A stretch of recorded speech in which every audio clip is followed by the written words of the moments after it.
Hey, what's going on, everybody? Fans of the PPL, my name is Commentators, coach of the Tampa Bay Lux Rays in Division 2. I am hosted by, guested with, Big Daddy Chris and Adam. So you guys, if you would like to introduce yourself. No, that's good. I don't need to go any further. That's satisfactory. I think I'm already feeling a little bit awkward with Big Daddy Chris over here, so. You're used to it. Don't worry about it. It's true. It's just public, finally. Alright, such professionalism. Yeah, you know me. I tout my professionalism constantly. Alright, bring us back in a little bit, Chris. Alright, so, what we are doing in this video, we are going to go over everything that occurred this week for the Division 1 transfers, see the trades that happened, see what people dropped, see what people picked up, and we are going to start off with Evelyn of the Herdier Bremen. She had a trade with Slyroh. She traded away Evelyn.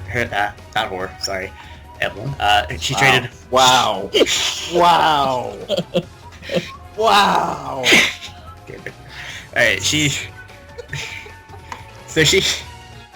traded away her Mega Blastoise and Crustle for her Donphan and her Musharna. I'm gonna take a moment to recover from that last sentence, and I'm gonna let you guys take that for a moment. Go ahead, I'll join in later. Well, I don't mind her honestly getting rid of Mega Blastoise. It was on the same team as for Alligator. It was kind of one of those, okay, you bring really one or the other. Yeah, it was one of those things we talked about where it's like it was her only hazard removal, but it was a totally redundant typing. Yeah. And it was going to cause problems, and it was going to limit, diversity in what she could bring each week. Like, it limited the total combinations that she could bring. Right, so she got Donphan in its place, which I think helps her team because it's now a Volt Switch immunity, Volt Switch immunity. So it gives her an electric immunity. It does kind of, repeat some of the weaknesses typing-wise, just because ground and water share a couple of similar things. It does give her a couple of other resistances she doesn't necessarily need too much. It gives her a little bit more priority, which is kind of pointless because you have Infernape already, but it's cool, it helps. The one big thing that I see is now she actually kind of has a semi-big ice weakness going on throughout her team, with her resist being for Alligator and Infernape. But again, she wasn't I don't think there were going to be too many weeks where she was going to bring the double mono water core to deal with that. Yeah, that's true. Very true. What do we think about the Musharna and Crustle switch? Dropping Crustle and getting Musharna. So with Donphan, you lose a little bit of value with Crustle because you are gaining another Rock Setter. Granted, she is losing Spikes, but she also does have the option to run Spikes on Roserade, so she didn't really need Crustle. I think Donphan is definitely a better Rapid Spinner for her team than Blastoise. Musharna, looking at its stats, I've kind of grown to like it. With her team, I'm not entirely sure how it'll work. I think it has potential. I mean, it pairs well with Oddish, I guess. I was going to say it's going to be a great Calm Mind Baton Passer to Oddish Sleep going on, so that's one thing. It's also, this also does give her something bulky with recovery outside of Zapdos. It also gives her a Cleric, which I don't believe she had outside of Roserade. And yeah, that's pretty much all I have to say about that. I like Musharna, but it's kind of one of those.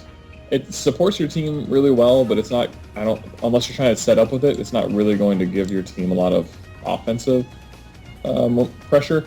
However, it's a good wall that has Baton Pass to if you're playing it correctly or playing it more offensively, even if it's a defensive wall, you can kind of Baton Pass switch around and still give yourself initiative, which I really like. So I'm interested to see how it works out. Yeah, I think it has potential. I don't know. I mean, it has potential, but a lot of things have potential and just don't really get realized. I'm not sure when there's going to be a week where it's Musharna does this thing. Because you kind of have other things to do it better. I don't know. She has better bulky things. She has better offensive specials. But again, like we were saying earlier, Crustle really wasn't going to do anything for her team. It was redundant with unless she just wanted to condense her hazard stack into one mon, which that would be at the expense of all of the utility you get out of Roserade and, other stuff anyways. So it's like, you don't really lose all that much by bringing, rocks on Infernape, just because Infernape can do so much with those other 3 spots that it's not even a big deal. But So do you think her drop and ads made her a better or worse team, or stayed the same? I think it's better. Yeah, a little bit better. I agree. I think for Slyroh, I also think it made him better. I still think his team's got a little bit of redundancy going on there. But the little bit bulkier, and frankly, a bulky water is good, and a bulky water that's better than Lantern is also good. So, the spin helps, and Crustle really helps him because I think he's got a good team for stack. He's got a lot of things that come in and force switches, Yeah. Yeah. So. And I believe he has the ability to set up every type of hazard, Dragalge with Toxic Spikes, Crustle with the rest. Yep, he does. I wouldn't be surprised next week seeing him maybe drop a Sawsbucks and a Lantern and try to pick up something with those combined points. Something to kind of help his team a little bit more. Well, I think after the next window, it goes down to only being able to drop 1 again, right? It's just this first week they get to drop 2? Is that right? No, it's one time during the season you get to drop 2. Oh, okay. Gotcha. Cool. I didn't know if it was a set week. So yeah, he could do that next week. That would probably not be a bad idea. Something I kind of don't like about the team, and this was kind of an issue beforehand, but if he's going to want to bring Stealth Rocks, he is going to have to bring Crustle or Kecleon with Stealth Rocks, which is going to be kind of weird. Yeah, I mean, it's not optimal, for sure, but I do think it's kind of an improvement over what he had going on for him. Yeah. Yep, I agree. Okay, so I think that's all we have to say about that trade. Both teams benefited pretty good. Yeah, I think it was a pretty fair, equitable trade, for the individual teams. All right, so next up, we're still going to stick with Slyroh. We're just going to go over his drop and his pickup. Slyroh decided to drop Dragonite and pick up Tornadus Incarnate. What do you guys think about that? I hate it. Yeah. Hate it. Dragonite the best, and everybody needs to respect Dragonite. Nobody respect Dragonite. Because also the thing is, in dropping Dragonite, he lost his only real setup sweeper outside of, I guess, Crustle now, and I'm not really... He could run SD Scizor if he wants to. Okay, yeah, that's true. Bulk up Conkeldurr, all I'm saying. Also Combine Gardevoir. Okay, well those are 4 other things, never mind. I mean, no, you do lose... He lost priority, which is, he's still got a good bit there because he's got Scizor, he's got Kecleon. But he did still lose some, he lost E-Speed priority, which is good. Yeah. He lost one of the best defensive abilities in the game. Yeah. He lost really versatile, attacker. Dragonite's one of the few things that sweeps both sides. Yeah. It's difficult to plan for. It's apparently hard to execute with because nobody likes to keep it around, but just the mix-up options, I don't know. I like it better than Bird Genie in not bird form. So for me, it's Tornadus Eye. For me, really hasn't been, I guess, proven in the format to what I know, at least to much of my knowledge. I think it has the potential to be pretty dangerous because it's still a genie. Yeah. Is this is the one that will get priority bulk up, right? I believe it, bulk up. I believe it does. Yeah, it also gets Prankster Taunt, Prankster Tailwind. Well, I mean, it has its own options to be really versatile, but I haven't seen it really in use yet, and I'm excited to see it, but. I do like the Dragonite on his team because you had a Dragon Fairy Steel for your first 3 picks, and I think they were all very versatile choices for your first 3. And he also does get a Defiant user on here, which is cool in a metagame littered with a lot of defoggers. That's also True. very true. Maybe trying to get into his mind a little bit. I was thinking maybe because he realized he didn't have the best hazard removal, I believe he only has Mega Blastoise as a Rapid Spinner. He was thinking, okay, Dragonite, I don't really have the team to support a Dragonite, maybe I should swap it out for something else. Yeah. That could work. I mean, I understand that, but he still went, Rock's weak on something. Sure. And now he doesn't have the ability to roost back up the multi-scale, which is honestly a lot easier than put it on paper. They're like, oh, you're gonna switch it on. It just means that it regulates Dragonite to being more of a typical revenge killer. It's still good, so I don't know. Okay. So what did he get? Did he get any extra monetary difference out of that, or did it pretty much end up being a wash?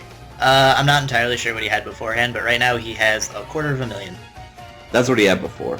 Okay, so he stayed the same. I think he had to drop it to make room for Mega Blastoise. Because okay. Blastoise. He didn't have a Mega before, so the 16 points was a little much. He had to make the difference by grabbing Schmadeasai. Okay, so I think overall this is kind of a lateral exchange on his part. It really just depends on what he's more comfortable with. Yeah, I think it's just a preferential thing, and it lets him drop that Dragon redundancy with Drag. So he'll probably, be able to bring it more and have to worry about less similar coverage being a pain. So. Yeah, I mean, I think it makes his team just as good. If he can get Prankster Tailwind support before dying to then bring in Dragalge after that would be dangerous. I think it gives his team some more options. I'm just interested to see it be used in the leagues. It's been drafted before, but I just really haven't seen it used to good use. I definitely think it's like the least regarded of the genies. Mm-hmm. So. Yeah, I will say Tornadus Eye and Lantern is a decent Volturn core because they cover each other pretty well, but yeah, Volturn is not always the best play style you want to go through and going into a match, but either way it can be useful. Are you guys finished up with Slyroh? Yep. Alright. Next up we are going to move on to Shadow Gaming, who dropped Rhydon and drops Rhydon and traded AA away at plus 1 million for RhyQuinn's Aggron. I personally think this is good for Shadow. What do you guys think? I'm looking at his team, and I don't know how I feel about it. I mean, Aggron is good. So here's the thing. Aggron and Jellicent go really well together. They go together really well. You don't have to worry about Scalds because you've got Water Absorb. You don't have to worry about the quad fighting weakness because it's a ghost. You don't have to worry as much about EQ and ground weakness because Jellicent's going to resist that. Mm-hmm. Also, like we said... also resist fire, too. So. Yep, that's also true. Though Aggron it is neutral on, but anyway... well, you don't want to take the burn off of a random Flare Blitz and stuff like that. Sure. And I believe, like we said earlier, in like the original video we did, the original analysis, Rhydon was kind of redundant, like he didn't really need it, and he already had a Ghost type. Not that Double A was Take bad. some hits. Yeah, it does take hits. But yeah, I think Aggron is a little bit better for his team than Rhydon. Trading away Double A, I'm not sure how I feel about it, honestly. He doesn't have the double ghost, so there's that. He got a new steel type in Aggron, so it really depends on how much work he does with Aggron. Like, if he plays it well, then Aggron can be really, really good. Otherwise, it just dies. So yeah, I mean, overall, he got rid of a bunch of redundant typings. He got rid of a ghost, got rid of an extra ground since he had Crocodile, and replaced it with a steel and a rock that he had lost. Those are the unique typing that he had lost before. So on paper, that does sound good. It also does give him more rocks options, so that he doesn't have to run it on Crocodile all the time. Mm. I mean, Rhydon was also Rhydon. longer, but... Yeah, but it's Rhydon. So True. You're right on. Like, Aggron's better than Rhydon. It's better, so, I don't know. Okay. Mesprit also gets rocks. Yes. Fair enough. Yep. Also, I wasn't sure about that one. So. Yeah. Also, as you mentioned earlier, the fighting weakness on Shadow's team is kind of covered by... Well, the fighting weakness on the Metal Dragon Lizard thing is covered by the rest of his team. And I mean, even then, like, because you can run Sturdy on it, you can, you can have it take a hit and run Metal Burst or something like that to punish it. So it's like, Aggron's not the worst thing in the world to have quad weaknesses. Yeah, that's very true. Now, as far as this trade for Rye, I don't really like it. Nope, not at all. No, because also now his only Stealth Rocker is now Mammoth Line. And, that's not, like, terrible thing. Like, Rocks on Mammoth Line is okay, but, sometimes you're going to want to attack on the Freeze Dry, you're going to want to attack on the knockoff. And now so, like, I think the thing that Rye struggled with the first 2 weeks has been, like, that common hype thing of, like, when you're watching players play on Showdown and they're like, you don't have a switch-in for this. RhyQuinn is that guy. He's the guy that doesn't have a switch-in for things because he has a lot of hard-hitting but not super bulky things. Like, week 2, it was pretty much Mew and Tentacruel had to take all of the hits. So naturally, they were the first 2 things down. And then it was just like, well, crap. Yeah. And Aggron could have taken hits. And I also liked it a little bit more than Dual Blade for him because I feel like it's more offensively threatening, even in a defensive role. Like, I feel like it forces switches better than Dual Blade does. But, I don't know, that's me. Yeah, I mean, Dual Blade is, I think, a bit better of a setup sweeper than Aggron. I know Aggron gets access to Rock Polish. The thing is, I think, granted, Dual Blade is relatively bulky even without an Eviolite. Its physical defense is very, very high. It's just, I think he should have traded away for more reliable bulk, something with recovery even. Because he pretty much has nothing on that. He has nothing of the sort on his team. Yeah, it's a problem. Mm-hmm. Yeah, so downward slope for Rye, Shadow, upward slope. Well, I mean, I guess that's the opposite, because going up and upward slope. I mean, like, I will say, like, Dual Blade does help him out with that switch-in problem, just because it does have, it gives him a fighting immunity, and it gives him, again, a lot of bulk, but, he didn't really go anywhere else off of that, so. Yeah. I think Shadow Gaming won that trade. Mm-hmm, definitely. Alright, so I think we are wrapped up with Shadow and Rye. Now we are going to move on to TheDonphanatic. Well, Rye had one more. Oh, what did Rye? Yeah, he dropped Manectric for Rotom-Mow. Okay. Right. That's right. I had him after for whatever reason. I like this. I think Rotom-Mow's better. The Rotom forms are pretty good. I really like this one. I think it's better, but not on this team. In a vacuum, Rotom-Mow is better, but I don't think this is going to do anything different for him besides give him more common weaknesses throughout the team. I mean, I think you can run a bulky, physically defensive Rotom-Mow to go with your specially defensive Tentacruel, and those kind of mesh up. Yeah, but then do you want to still bring Whimsicott? No, but that gives you an option. It gives you an option not to bring Whimsicott sometime. Yeah, but I mean, you already don't have to bring it every week. Like, it just, again, it's kind of the Blastoise for Alligator thing we were talking about, where it's like, alright, you're combining, you're limiting your potential options, because there aren't going to be very many weeks where you're going to need 2 relatively fast, with a little bit of bulk, but not a lot, mostly offensive grass types. Like, I don't know, I just feel like the coverage Manectric gets, the electric immunity is kind of more valuable here than the Levitate. I mean, again, like, I understand that I was saying, like, he needs more things to switch in, and Rotom-Mow can be bulky. I just don't feel like that was the... That's just my opinion. Like, again, I don't feel like Mow is bulky enough. I feel like he's building up a little bit of a fire problem now. I mean, he's got their Manatan. That thing's bulky. Yeah. It's bulky as it dies, like, every move it makes. Slowly, but surely. Yeah, I think this is kind of an upgrade for Rye, but it's also like not worth it. Like you should have traded again for something with bulk and with recovery because his team desperately needs that. Yeah, I wouldn't be surprised to see maybe a move of Whimsicott off maybe next week to try and reduce that. I think he probably does need to do that at this point, but I don't know what's really left to, fill the fairy void that he's going to be losing when he drops that. Mm-hmm. So, Aromatisse, it's picked up somewhere. Yeah, maybe. That might be the option. Mm-hmm. No, DonPhanatic has Aromatisse. Yep. So you'd have to trade. Maybe you could trade. Maybe. DonPhanatic can use the grass type. Sure. Well, I mean, he did just pick up one. Oh, yeah, Torterra, yeah. We'll get into that. And DonPhanatic is actually next. He drops Weezing and picks up Torterra. So, he needed a ground type.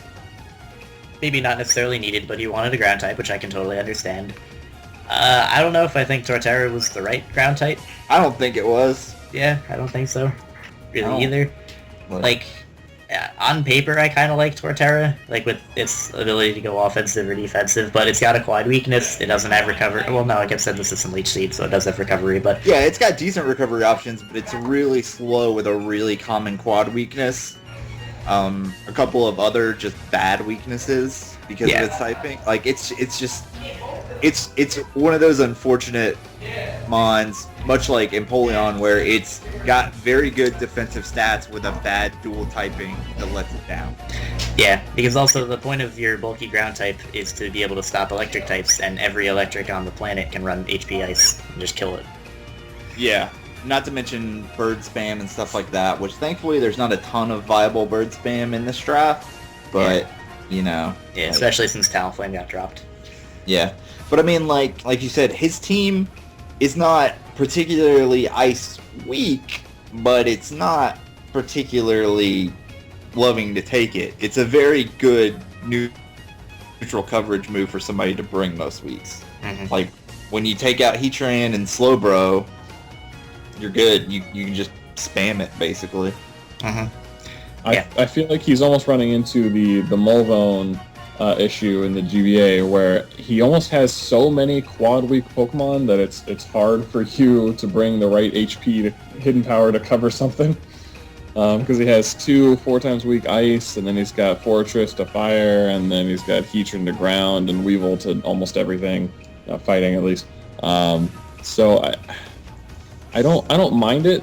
I do. It does make me sad that Weezing was dropped, because I think Weezing is a really good Pokemon. I think Weezing is really good, especially for what points it is. Mm-hmm. Fuck your face. But I understand. Yeah, pretty much.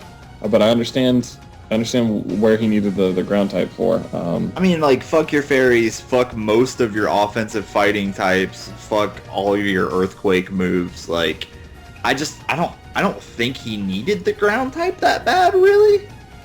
Like, again, I understand it's kind of the same situation. He's like, the only thing is Salamence and Slowbro that really take it super effective. Then it's neutral coverage. But like I just said, so now he just has Torterra and Salamence, which are both weak to ice, quad weak, as opposed to just the 2 times weakness that they had from Thunderbolt and stuff like that. Well, Salamence. Yeah, Salamence is neutral. It's neutral, yeah, because it's a dryad. There you go. Like, why did he need the ground? Why did he need it? I think it's more of a control type thing. Yeah, like it stops. Like if your opponent goes. Like if your opponent goes for Volt Switch, you're now blocking that Volt Switch and you just kill their momentum. Yeah, but again, like, then they're just, like you said, then they're gonna just hit you with an HP Ice. Mm-hmm. Like, exactly. Like, especially if you wanted a ground type, he just could have picked up something like Golurk, which was still available, and I believe the same price. I love Golurk. Golurk's good. Mm-hmm. Alright, so are we finished up with DonPhanatic? I'd say that his team got slightly worse. Yeah, it's worse. Yeah, worst. Alright, so RhyQuinn we did. Next up, probably not my least favorite, but Keyno drops Claydol for Kadabra. So, dropping Claydol, okay, good. Kadabra? Nah. I mean, He doesn't- for the money he had, is the thing. That's true. It's just he also Like- really didn't need it. I mean, no, he didn't. Like, you have Latias, you don't really need a Psychic, but, I mean, the Magic Guard's good. Late game Sash can win you games. Mhm. It straight up can. It's in a good speed tier for 4 points, and it's got a couple of tricks here and there you can do, but, you know. Yeah, I mean, it's not worse than Claydol. That's the bottom line of that transaction. Okay, I definitely agree. Here's just my thing with the Kadabra for this team. I'm totally fine with Kadabra on teams that it works with. It just, by dropping Claydol, he has one hazard remover in Latias, so you're going to be bringing but Latias. it's the best defogger in the I know, game. I know.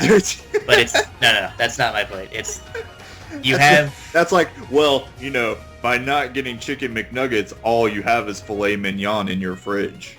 Like, that's... No, but what I mean is, his only defogger and form of hazard removal is Latias, so he's likely going to be bringing Latias almost every week.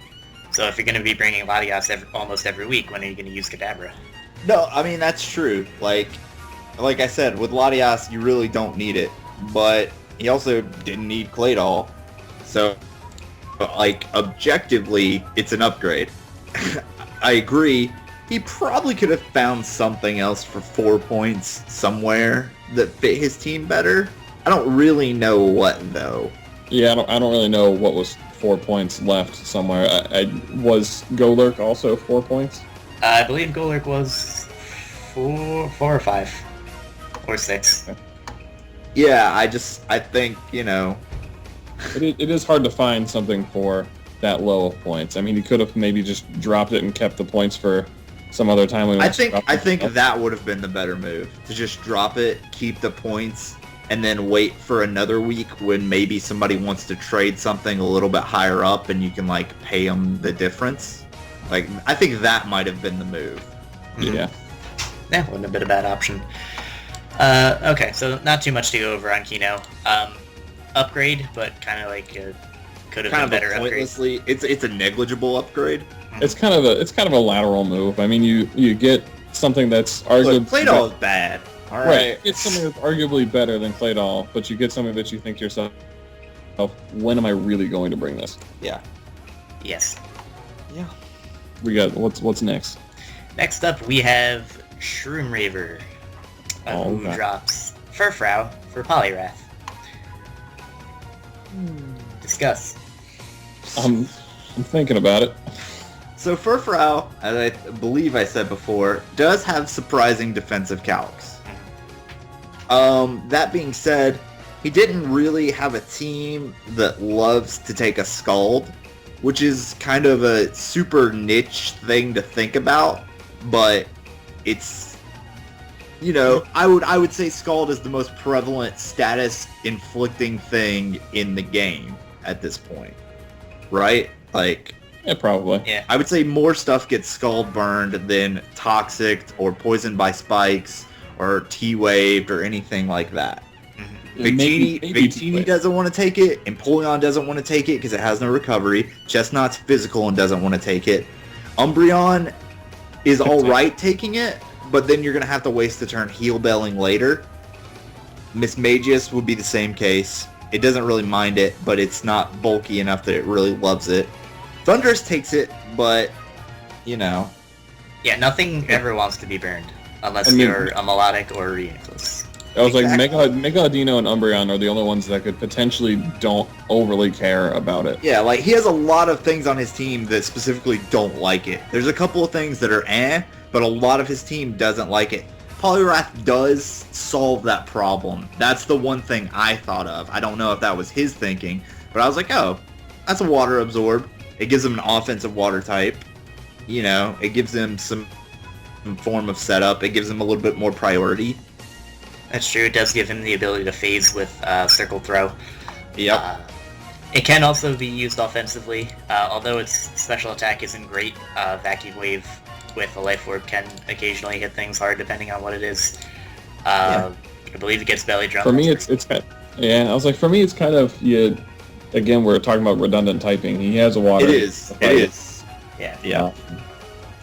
I definitely agree with the Scald immunity, but Yeah, at this point, I think he might want to right? consider trading Empoleon. But the other thing I would say about as far as type redundancy is Furfrou was fairly redundant as well. Like, between Empoleon, Umbreon, I guess Tyrantrum's neutral, and Mega Audino before it Megas up, that's, you know, a lot of fighting weak going around. Yeah.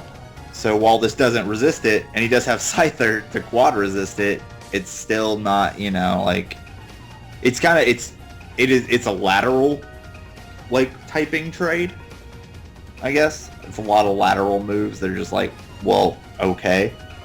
Yeah, I don't hate it. I just, for me, I'm sure he has a concept of what he wants it to do for his team. For me, I don't see it yet. I don't know. I felt like maybe there was something else for 5 points that he probably could have grabbed. I don't know the number wise, but I don't think it's bad for 5 points. I think that's a good economy for Poliwrath.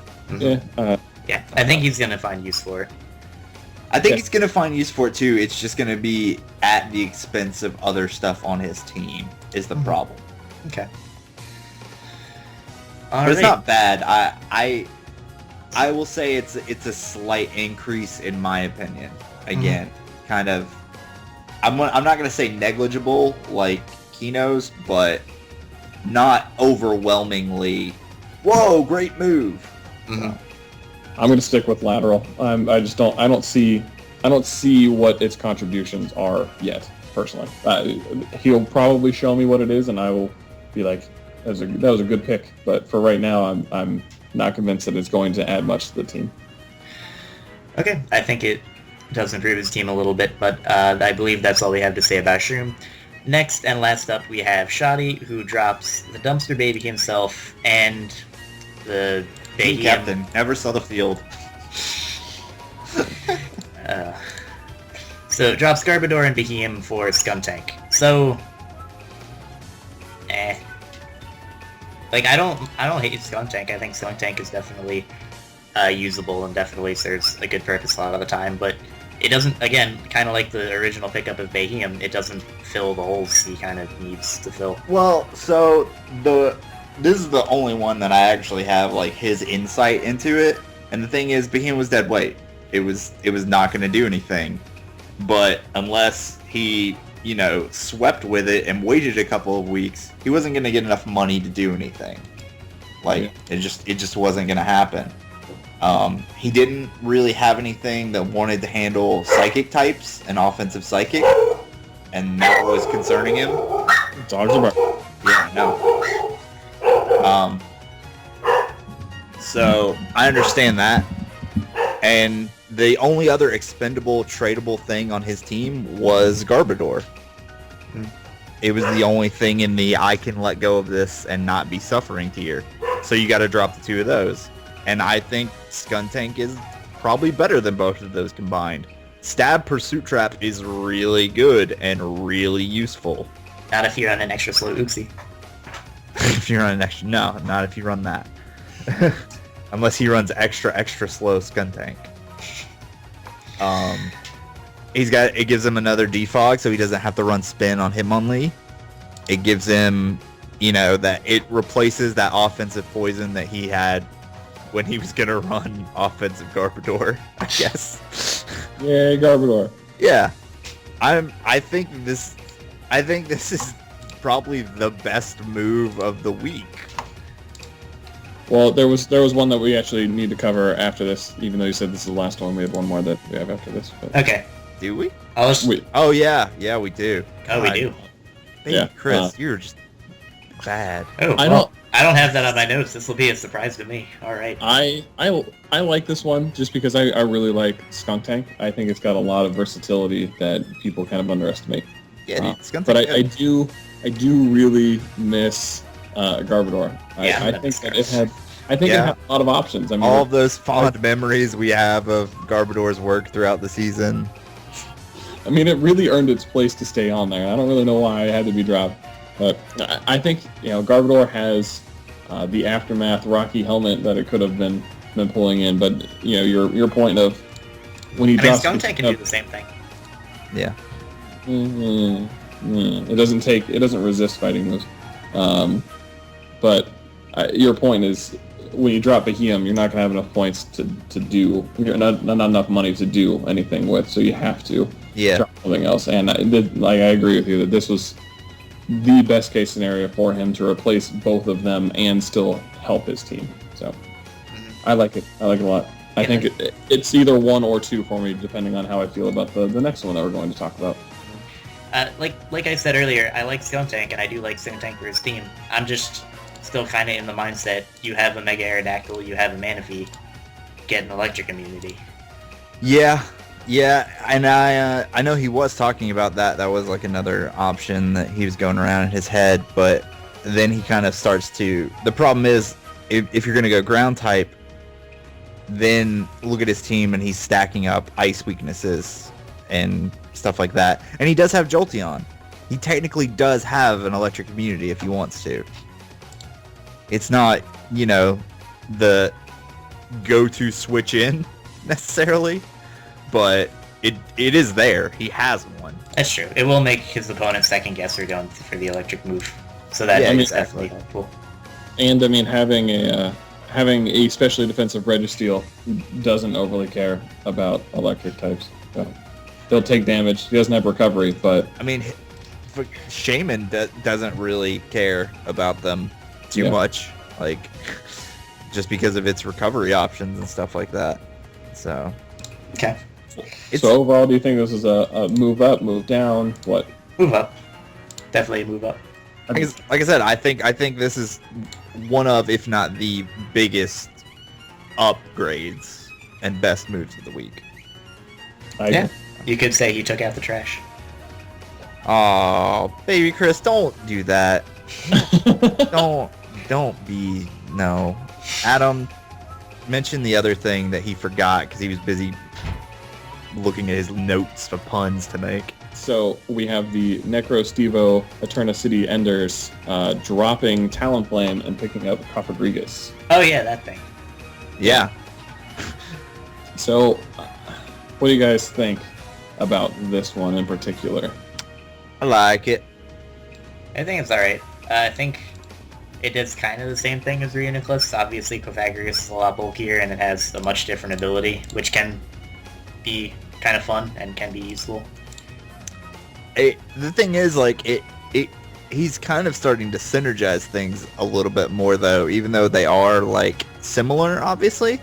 They are different types, so they fill kind of the same roles, but with different options for switch-ins on moves and things like that. Obviously, the shared dark weakness, but he doesn't really have a problem with dark types if you look at the rest of his team. He's got some nasty Trick Room options if he wants to start running stuff like that, which is funny. He can run Trick Room with Mega Lopunny at the end, like. That's true. The big thing for this that it's going to open up a lot of doors is that he now has 6.25 mil to work with for going through the rest of the season. So I think it'll be really interesting to see what he does after this, because he has a couple of really low point Pokemon at the end of his roster that he could potentially upgrade now. Yeah, and other people are going to be dropping other things that could work well for him, and he could pick them up if he so chooses. Like Garbodor. Yeah, like Garbodor. I mean, Dragonite, Weezing. Like, he still can't afford Dragonite. He could if he drops 2 next week. Maybe. He drops Florges, he could. Yeah. And you wouldn't want to do that. Nah, you wouldn't want to do that. I mean, maybe. So I think this is an upgrade for him. It kind of, obviously Talonflame has potential to do good things in the league, but he kind of has Revenge Killer and Megalop anyways. So I don't think it was that. And he's got tons of priority in Megalop, so it's like, the Brave Bird's nice, but it's also, like, you are literally just trading your Mons when you're using Talonflame. You're trading its life for damage on other things. You're not pulling ahead by damaging other things and being fine. I think the other big thing is he really has nothing to fear if somebody else picks up Talonflame because he still has Tyranitar, so he has one of the premier checks to Talonflame, so he really doesn't care if anybody else picks it up. He doesn't have to worry about it. Yep. So those are big things. I mean, natural gift fighting. Appleberry, whatever. But yeah, I'm pretty sure T-Tar doesn't even care off of the base 85 Choppleberry natural gift. Like, depends whatever. on the spread of the T-Tar. I don't know. Unless he's running 0 IV negative defense nature T-Tar, I still don't think T-Tar really cares. I hope you get calcs in the comments showing. Please, dude. I mean, I won't read them. No, I probably will read them. I'd be interested because I'm not gonna go calc it myself. So please find me the calcs that make Talonflame the check to Tyranitar that the metagame needs. So I think for me this is the other one that arguably could be maybe the best upgrade for it's kind of competing with the I almost said Kadabra Plate all. Yeah, it's gonna take so many doors later on, plus helps his team a lot. So that's just me. There you go. Okay. Yeah, I think this is more beneficial, not just Pokemon for Pokemon, but for the pricing, because this does open up a lot of doors, like you said earlier. Yeah, I agree. I think it's an upgrade. All right. I'm cool with it. All right. I think that is everyone, unless I missed another one. You did not. All No, right. you're good this time. All right. We'll work on it. But don't think we didn't forget about your pun. All right. Well. And the whore bomb at the beginning. All right. Well. Let's bring that back up, guys. All right. Well, before my life ends, I'm gonna end this off. I have to go catch Jurassic World. So, thank you guys for watching. Thank you, Chris and Adam, for joining me. Would you guys like to sign out? I guess not. Bye. Nah, we good. Or